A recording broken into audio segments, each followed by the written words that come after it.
안녕하세요. 에듀스 연구원 성민입니다. 자, 이번 시간에는 이 질문 그래서 뭐라고 대답해야 하나요? 에 대해서 한번 알아볼게요. 혹자들은 이렇게 얘기를 해요. 면접의 과정은 누군가를 뽑기 위한 것이 아니라 누군가를 떨어뜨리는 과정이다. 즉, 떨어뜨리기 위한 이유를 찾는다라는 거예요.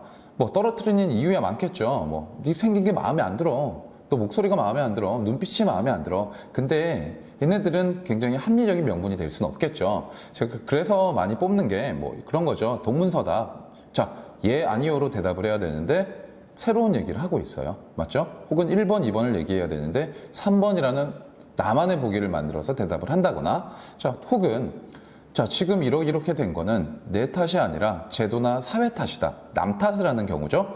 자, 혹은 여러분들에게 어떤 문제의 상황을 물어봤는데 전체가 아닌 자기 중심적으로 답변을 한다거나 이런 식으로 했을 때 제일 많이 떨어뜨린다고 얘기를 해요. 자, 그래서 오늘은 지원 동기나 성격의 장단점이나 입사 후 포부와 같은 우리가 일반적으로 준비할 수 있는 질문이 아니라 우리가 약간 준비할 수 없는 질문들 있죠? 상황 판단 질문. 우리가 준비하기 굉장히 힘들죠? 어떤 상황 판단 질문이 나올지 모르니까. 자, 그리고 상황 판단이 유독 어려운 이유는 대부분이 상황 대처에 굉장히 집중을 하고 있어요. 자, 그 얘기는 지원자가 이분법적으로 사고를 하는 거죠. 이거냐, 저거냐. 자, 근데 과연 상황 판단 질문을 왜 던질까요? 면접관들이. 자, 그건 너가 어떻게 대처했니? 를 물어보기 위함이라기보다는 이렇게 대처해 나갈 때 너는 얼마나 논리적인 과정으로 대처해 나가냐는 거예요. 자, 한마디로 그 과정이 중요한 거지 대처, 결론이 중요하진 않다라는 거예요.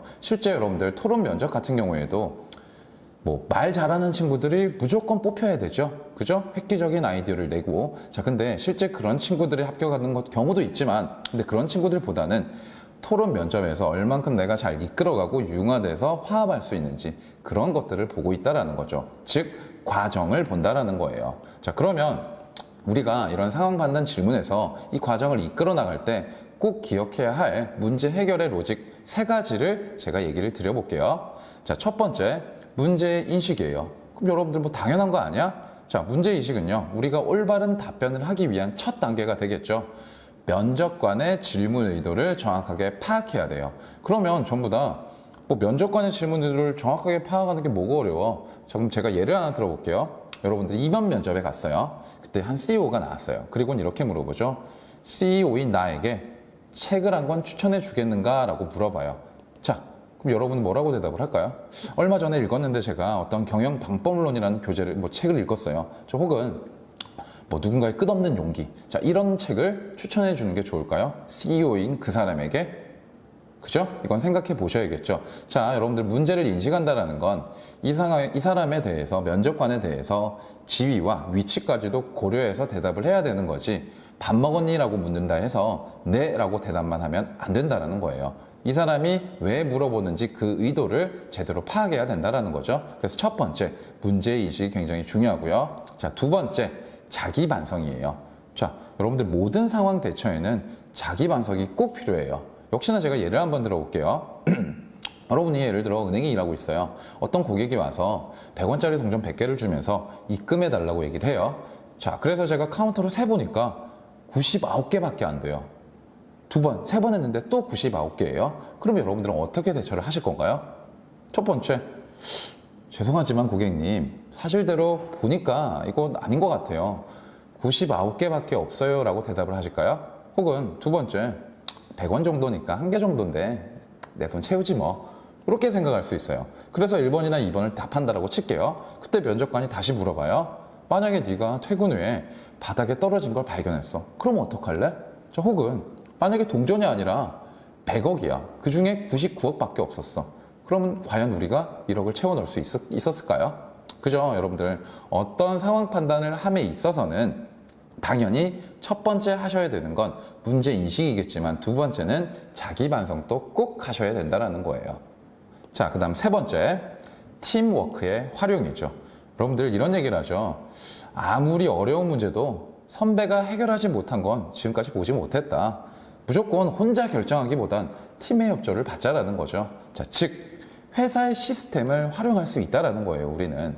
자, 그러면 역시나 제가 예를 들어 볼게요. 제가 알고 있는 선배가 있는데 평소에 행실이 그렇게 좋진 못해요. 그리고 굉장히 신용도도 조금 떨어져요. 뭐 인간관계 신용도도 좀 떨어지고요. 실제 신용도도 조금 떨어지는 것 같아 보여요. 제가 짐작하기에. 근데 그런 선배가 나에게 와서 대출을 요구해요. 자, 그럼 여러분들 어떡할까요? 대출 해줄까요? 선배니까 그래도 지인이니까 해준다. 그래도 두 번째, 선배긴 해도 이 사람은 아니야. 못 해주겠다. 어떡할까요? 자, 여러분들 이거는 역시나 여러분들이 자기중심적으로 생각할 이유가 없죠. 세 번째, 아까 제가 뭐를 얘기했나요? 팀워크의 활용. 회사의 시스템을 이용하라는 거죠. 회사의 시스템에 심사를 넣었을 때 그때 대출이 가능하다면 대출을 해주는 거고요. 가능하지 않다면 안 해주는 거예요. 내 판단이 들어갈 이유가 없다라는 거죠. 뭐 두 번째 예를 하나 더 들어볼게요. 저는 지금 구매팀에 근무하고 있어요. 근데 저희 팀 팀장님이 어떤 회사에서 발주를 하라고 요청을 했어요. 근데 그 회사 대표님을 보니까 우리 팀장님과 친인척 관계에 있어요. 자, 그럼 여러분들 어떻게 하실래요? 뭐 팀장님, 이건 아닌 것 같습니다. 적폐입니다. 라고 얘기를 할까요? 아니면 두 번째, 그래도 팀장님 친인척인데 제가 눈 한번 감아드리겠습니다. 이게 맞나요? 그게 아니죠. 자, 여기서 문제는요, 친인척이 아니라는 거예요, 여러분들.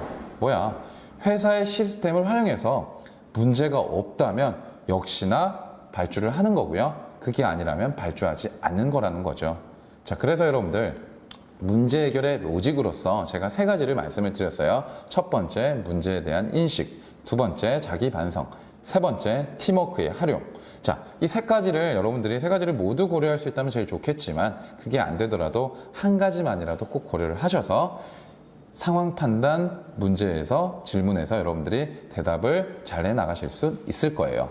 자, 꼭 기억하세요. 이 세 가지가 있지만 마지막 얘기하고자 하는 건 상황 판단에서 대처를 해나가는 게 아니라 대처를 해나가는 논리적인 과정을 알고 싶은 거다라는 거예요. 그래서 이 과정에 맞게 문제 해결의 로직 세 가지를 잘 적용을 시켜보세요. 그러면 여러분들에게 좋은 결과가 있을 거예요. 자, 그래서 오늘은 여기까지 이 질문 뭐라고 대답해야 되나요? 에 대해서 한번 알아봤어요. 자, 그럼 다음 시간에는 더 좋은 정보로 찾아오겠습니다. 전 지금까지 에듀스연구원 성민이었습니다.